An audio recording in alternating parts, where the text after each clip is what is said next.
జిల్లా చిలకలూరిపేట సుగాలి కాలనీలో 64 లక్షల వ్యయంతో నిర్మించనున్న కమ్యూనిటీ హాల్ పనులకు ఎమ్మెల్యే ప్రత్తిపాటి పుల్లారావు శంకుస్థాపన చేశారు. స్వల్ప కాలంలోనే రాష్ట్రానికి భారీగా పెట్టుబడులు రావడం వెనుక చంద్రబాబు, లోకేష్ల నిరంతర కృషి ఉందని కొనియాడారు. కేవలం 20 నెలల కాలంలోనే 25 లక్షల కోట్ల పెట్టుబడులు రావడం చారిత్రాత్మకమని ఆయన పేర్కొన్నారు. రాష్ట్ర ఆదాయాన్ని పెంచి ఆ సంపదను ప్రజల సంక్షేమం కోసం పంచాలన్నదే చంద్రబాబు ఆలోచన అని పుల్లారావు స్పష్టం చేశారు.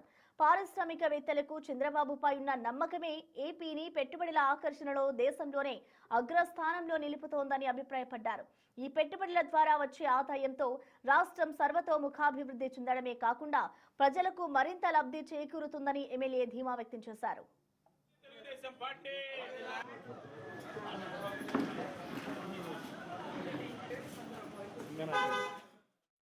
లక్షల రూపాయలతోటి ఈ యొక్క సుగాలి కాలనీ కమ్యూనిటీ హాల్ నిర్మాణానికి శంకుస్థాపన చేయడం జరిగింది.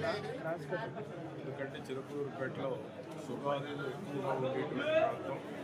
ఈ ప్రాంతంలో కమ్యూనిటీ హాల్ నిర్మాణం చేస్తే సుగాలీస్ ఏ కార్యక్రమమైనా ఇక్కడ జరుపుకునేటువంటి దానికి సెంటర్ ప్లేస్గా ఉంది కాబట్టి ఇక్కడ నిర్మాణం చేయడం జరుగుతుంది. ఈ యొక్క నిర్మాణం పూర్తయితే